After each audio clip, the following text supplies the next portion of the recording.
வணக்கம். திசைகளின் 5 மணி செய்திகள். மக்களை பாதிக்கும் மின்சார கட்டண உயர்வை அரசாங்கம் அனுமதிக்காது.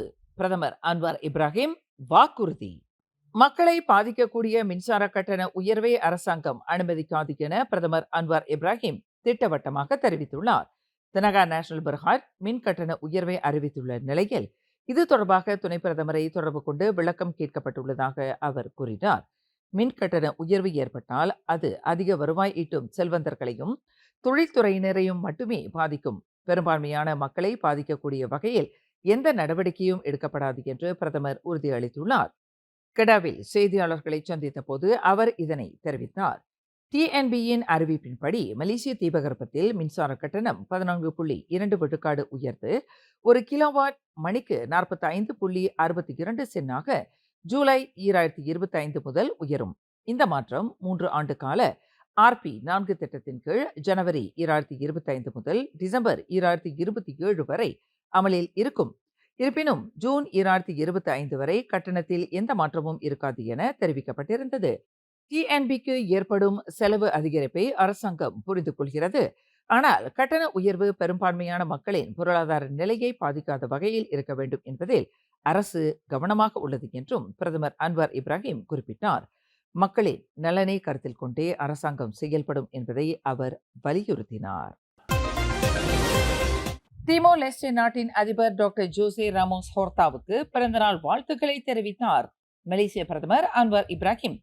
அவர் ராமோஸ் ஹோர்தாவை சுதந்திரம் மற்றும் நீதிக்காக போராடும் சிறந்த நண்பர் என்று புகழ்ந்துள்ளார். ராமோஸ் ஹோர்தாவின் பிறந்த நாள் கிறிஸ்துமஸ் புத்தாண்டு கொண்டாட்டங்களுடன் ஒரே நேரத்தில் வருவதை அன்வார் சுட்டிக்காட்டினார். மேலும் ராமோஸ் ஹோர்தா சுதந்திரத்திற்காகவும் நீதிக்காகவும் அயராது பாடுபட்டவர் என்றும் அவர் குறிப்பிட்டார். திமோர் லெஸ்டேயின் ஆசியான் உறுப்புரிமை மலேசியா அடுத்த ஆண்டு ஆசியான் உச்சி மாநாட்டை நடத்தும் போது நனவாகும் என்று ராமோஸ் ஹோர்தா முன்பு கூறியிருந்தார். இதற்கு மலேசியாவின் ஆதரவு முக்கிய காரணம். கடந்த 2002 திமோர் லெஸ்டே விடுதலை பெற்று தன்னாட்சி செய்ய தொடங்கியதில் இருந்து அந்நாட்டின் முன்னேற்றத்திற்கு மலேசியா தொடர்ந்து ஆதரவளித்து வருகிறது. பாதுகாப்பு, மனிதவள மேம்பாடு, நிறுவன திறனை உருவாக்குதல் போன்ற பல்வேறு துறைகளில் மலேசியா திமோர் லெஸ்டேவிற்கு உதவி செய்து வருகிறது என்பது குறிப்பிடத்தக்கது. மலாக்காவிற்கு வருகை புரியும் ஆண்டு 2024 TMM 2024 முன்னிட்டு கடந்த நவம்பர் வரை 13.5 மில்லியனுக்கும் அதிகமான சுற்றுலா பயணிகள் அம்மாநிலத்திற்கு வருகை தந்துள்ளனர். இது கடந்த ஆண்டின் இதே காலகட்டத்துடன் ஒப்பிடும்போது 81.89 விழுக்காடு அதிகமாகும். இந்த தகவலை மலாக்கா மாநில சுற்றுலா பாரம்பரியம் கலை பண்பாட்டு ஆட்சிக்குழு உறுப்பினர் அப்துல் ரசா அப்துல் ரஹ்மான் தெரிவித்தார். வருகை தந்தவர்களில் 75.46 விழுக்காடு உள்நாட்டு சுற்றுலா பயணிகள் ஆவர். அவர்கள் பெரும்பாலும் கோலாலம்பூர், ஸ்லாங்கூர், ஜோஹோர், நக்ரி செம்பிலான் போன்ற மாநிலங்களில் இருந்து வந்தவர்கள். மீதமுள்ள 24.54 விழுக்காட்டினர் வெளிநாட்டு சுற்றுப்பயணிகள் ஆவர். அவர்களில் சீனா, சிங்கப்பூர், இந்தோனேசியா, தைவான், வியட்நாம் ஆகிய நாடுகளைச் சேர்ந்தவர்கள் அதிகம். TMM 2024 மூலம் மாநில அரசுக்கு சுமார் 12.68 பில்லியன் ரிங்கேட் வருவாய் கிடைத்துள்ளது.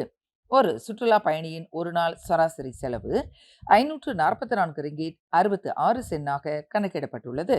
சுற்றுலா பயணிகளின் செலவுகளில் தங்குமிடம், போக்குவரத்து, உணவு, ஷாப்பிங், பொழுதுபோக்கு போன்ற பல்வேறு அம்சங்கள் அடங்கும். இந்த தகவல்கள் மலாக்கா சட்டமன்ற கூட்டத்தில் தெரிவிக்கப்பட்டது.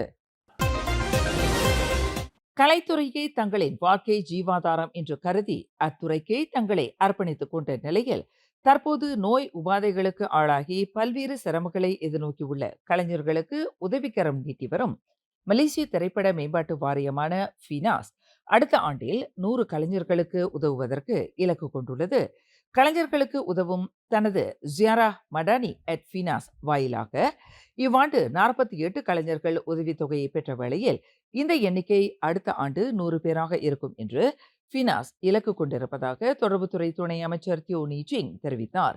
பக்கவாத நோயினால் பாதிக்கப்பட்டுள்ள நாட்டின் மூத்த நகைச்சுவை கலைஞர் சத்யா என்ற சத்யா பெரியசாமியின் இல்லத்திற்கு இன்று வருகை புரிந்த துணை அமைச்சர் தியோ நீச்சிங் 60 வயதுடைய அந்த மூத்த கலைஞரை நலம் விசாரித்ததுடன் ஜியாரா மடானி அட் ஃபினாஸின் உதவித்தொகையையும் உணவு கூடையையும் வழங்கிய பின்னர் செய்தியாளர்களிடம் பேசுகையில் இதனை தெரிவித்தார். ஜியாரா மடானி அட் ஃபினாஸ் உதவி திட்டத்திற்காக பிரத்யேக நிதி எதுவும் ஒதுக்கீடு செய்யப்படவில்லை. ஆனால் ஃபினாஸ் தொழில்துறை பணியாளர்களின் சமூக நல விவகார நடவடிக்கை குழு வாயிலாக மாபிட், ஃபெல்டா போன்ற வியூக சகாக்களின் ஒத்துழைப்புடன் உதவி தேவைப்படக்கூடிய கலைஞர்களுக்கு ஒருமுறை வழங்கக்கூடிய இந்த அன்பளிப்பு தொகை வழங்கப்பட்டு வருவதாக தியோனி சிங் குறிப்பிட்டார். Adalah usaha ataupun inisiatif Finas di mana kami bekerjasama dengan rakan strategik dapatlah sumbangan daripada rakan-rakan corporate dan kita akan teruskan program ini pada tahun depan juga. Dan tahun depan kami harap bahawa kami boleh sekurang-kurangnya membantu 100 orang pekerja seni. Kami harap bahawa untuklah semua pelakon-pelakon veteran ataupun pegiat-pegiat seni yang berada dalam satu keadaan kurang sihat ataupun kurang nasib baik, kami bolehlah membantu mereka melalui dana ini. உதவி தேவைப்படக்கூடிய கலைஞர்களுக்கு உதவும் நோக்கில் ஃபினாஸின் ஜியாரா Madani at ஃபினாஸ் மற்றும் தொடர்புத்துறை அமைச்சின் இந்த நல்லெண்ண வருகை அமைந்திருப்பதையும் துணை அமைச்சர் சுட்டிக்காட்டினார். கோலாலம்பூர் ஸ்தாபக் ஜயா DBKL பொது குடியிருப்பு பகுதியில் வசித்து வரும் சத்யா போன்ற மூத்த கலைஞர்களுக்கு இது போன்ற உதவிகள் அவர்களின் சிரமத்தை குறைக்கும் என்று தியோனி சிங் நம்பிக்கை தெரிவித்தார். அதே வேளையில் ஒருமுறை மட்டுமே வழங்கக்கூடிய உதவியாக இது இருந்த போதிலும் பெரும்பாலான கலைஞர்கள் சொந்த தொழில் புரிகின்றவர்களாக இருக்கின்றனர். நோய் போன்ற உபாதைகளுக்கு இலக்காகும் போது அவர்களுக்கு நீடித்த காலத்திற்கு உதவக்கூடிய ஒரு நிரந்தர திட்டம் தேவைப்படுகிறது. எனவே கலைஞர்களின் நலனை பாதுகாப்பதற்கு சமூக பாதுகாப்பு நிறுவனமான சொக்சோ மற்றும் தொழிலாளர் சேமநிதி வாரியமான EPF உடன் இணைந்து ஐசரான் KWSP போன்ற திட்டங்களில் கலைஞர்கள் பங்கேற்பதற்கு ஃபினாஸ் ஒரு கருத்தணக்க ஒப்பந்தத்தில் கையெழுத்திட்டிருப்பதையும் தியோனி சிங் தெளிவுபடுத்தினார். ஸ்லாங்கூர் மாநில அரசு 2025ஆம் ஆண்டு ஸ்லாங்கூருக்கு வருகை புரியும் ஆண்டு எனும் திட்டத்தின் மூலம் 11.7 பில்லியன் ரிங்கிட் மதிப்பிலான வர்த்தகத்தை இலக்காக கொண்டுள்ளது. இதற்காக சுற்றுலா தளங்களை மேம்படுத்தவும் 8 மில்லியன் சுற்றுலா பயணிகளை ஈர்க்கவும் திட்டமிடப்பட்டுள்ளது என்று சுற்றுலா உள்ளாட்சித்துறை ஆட்சிக்குழு உறுப்பினர் சுய் லிம் தெரிவித்தார். உள்ளாட்சி மன்றங்களும் சுற்றுலா துறையினரும் சுற்றுப்பயணிகளை வரவேற்க தயாராக உள்ளதாகவும் சட்டமன்ற உறுப்பினர்கள், நாடாளுமன்ற உறுப்பினர்கள், சுற்றுலா முகவர் நிலையங்கள் போன்றோரின் ஒத்துழைப்புடன் இந்த இலக்கை அடைய முடியும் என்றும் சுய் லிம் நம்பிக்கை தெரிவித்தார். சுற்றுலா தள மேம்பாட்டு திட்டங்கள் கடந்த ஆண்டே தொடங்கப்பட்டு தற்போது செயலாக்கத்தில் உள்ளன என்றார் அவர். ISP குழுமத்தின் பொறுப்புணர்வு திட்டமான nourish with hope ISP gas மூலம் வறிய நிலையில் இருக்கும் 30 குடும்பங்களுக்கு உணவுப் பொருட்கள் வழங்கப்பட்டன. மேலும் 120 குடும்பங்களுக்கு மாதந்தோறும் 300 ரிங்கிட் மதிப்பிலான மளிகை பொருட்கள் வாங்க பற்றுச்சீட்டுகள் வழங்கப்பட உள்ளன. இந்த திட்டத்திற்காக மொத்தம் 2,16,000 ரிங்கிட் நிதி ஒதுக்கப்பட்டுள்ளது. இந்த உதவி வழங்கும் நிகழ்ச்சிக்கு பிறகு சுய் லிம் மேற்கண்ட தகவல்களை தெரிவித்தார். UPNMஇன் ராணுவ பயிற்சி மையத்தின் பயிற்சி அதிகாரி ஒருவர் இளைய மாணவரை நீராவி இஸ்திரிப்பெட்டியால் காயப்படுத்தியதாக குற்றம் சாட்டப்பட்டுள்ளார். இந்த வழக்கின் மறு விசாரணை எதிர்வரும் பிப்ரவரி 4ஆம் தேதி நடைபெறும் என்று நீதிபதி எகுஸ்ரா அலி அறிவித்துள்ளார். குற்றம் சாட்டப்பட்ட 22 வயது அமீருல் இஸ்கண்டார் நூர் ஹனீசான் அக்டோபர் 22ஆம் தேதி இரவு UPNM வளாகத்தில் 20 வயது முகமது சல்மான் முகமது சைஃபுல் சுராஜ் என்ற மாணவரை நீராவி இஸ்திரிப்பெட்டியை பயன்படுத்தி காயப்படுத்தியதாக குற்றம் சாட்டப்பட்டுள்ளார். அவர் குற்றவியல் சட்டத்தின் பிரிவு 324 கீழ் குற்றம் சாட்டப்பட்டுள்ளார். இதன்படி அதிகபட்சம் 10 ஆண்டுகள் சிறை தண்டனை விதிக்கப்படலாம். குற்றம் சாட்டப்பட்டவர் 20,000 வெள்ளி பிணையில் விடுவிக்கப்பட்டார். மேலும் வழக்கு தரப்பு சாட்சிகளை அவர் தொடர்பு கொள்ளக்கூடாது என்ற நிபந்தனையும் விதிக்கப்பட்டுள்ளது. இந்த வழக்கில் குற்றம் சாட்டப்பட்டவரின் தங்கும் அறை நண்பர்களும் UPNM அதிகாரிகளும் சாட்சிகளாக உள்ளனர் என்பது குறிப்பிடத்தக்கது.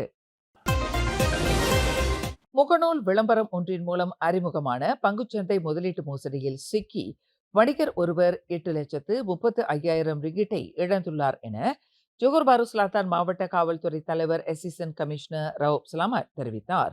அதிக லாபம் கிடைக்கும் என்ற ஆசையில் பாதிக்கப்பட்டவர் ஒரு பெண்ணை வாட்ஸ்அப்பில் தொடர்பு கொண்டுள்ளார். அந்த பெண் தன்னை முதலீட்டு ஆலோசகர் என்று அறிமுகப்படுத்திக் கொண்டுள்ளார். கடந்த நவம்பர் 14 முதல் டிசம்பர் 6 வரை பாதிக்கப்பட்டவர் 3 வெவ்வேறு வங்கி கணக்குகளுக்கு 14 பரிவர்த்தனைகளில் 8,35,000 ரிங்கிட்டை செலுத்தியுள்ளார். லாபத்தை திரும்ப எடுக்க வேண்டும் என்றால் மேலும் பணம் செலுத்த வேண்டும் என்று மோசடி கும்பல் கேட்டதால் தான் ஏமாற்றப்பட்டதை அவர் உணர்ந்துள்ளார் என ரவுப் சலாமத் மேலும் சொன்னார். ஆரம்பகட்ட விசாரணையில் மோசடியில் தொடர்புடைய 3 வங்கி கணக்குகளில் 2 ஏற்கனவே மோசடி புகார்களை கொண்டுள்ளன என்பது தெரியவந்துள்ளது. இந்த சம்பவம் குறித்து குற்றவியல் சட்டத்தின் பிரிவு 420 கீழ் வழக்கு பதிவு செய்து விசாரணை நடந்து வருகிறது.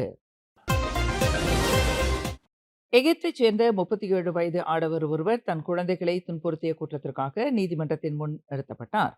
அவர் தனது 4 வயது மகனின் கழுத்தை தொலைபேசி கம்பியால் சுற்றியதாகவும் 1 வயது மகனை கட்டிலில் தூக்கி எறிந்ததாகவும் குற்றம் சாட்டப்பட்டுள்ளது. இந்த சம்பவம் கடந்த டிசம்பர் 17ஆம் தேதி காலை பிரிக்ஃபீல்ட்ஸில் உள்ள அவரது வாடகை வீட்டில் நடந்துள்ளது. குழந்தைகள் சட்டம் 2001 பிரிவு 31(1)(a)வின் கீழ் அவர் மீது வழக்கு பதிவு செய்யப்பட்டுள்ளது.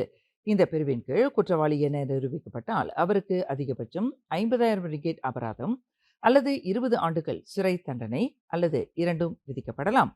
அரசு வழக்கறிஞர் ஓஷுவா தி குவான் குற்றம் சாட்டப்பட்டவருக்கு ஜாமீன் வழங்க எதிர்ப்பு தெரிவித்தார். ஏனெனில் இது ஜாமீனில் வெளிவர முடியாத குற்றம் என்றும் மேலும் குற்றம் சாட்டப்பட்டவருக்கு வழக்கறிஞர் யாரும் இல்லை என்றும் அவர் கூறினார். நீதிபதி சித்தி அமினா கசாலி வழக்கின் அடுத்த கட்ட விசாரணையை ஜனவரி 20ஆம் தேதிக்கு ஒத்திவைத்தார்.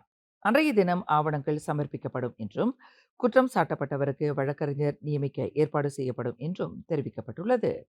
மேலும் செய்திகளை தெரிந்து கொள்ள கீழே இருக்கும் பெல் பட்டனை அழுத்துங்கள். உங்கள் மகிழ்ச்சியை வெளிப்படுத்த லைக் மற்றும் ஷேர் செய்யுங்கள். தொடர்ந்து திசைகளோடு இணைந்திருக்க சப்ஸ்கிரைப் செய்யுங்கள்.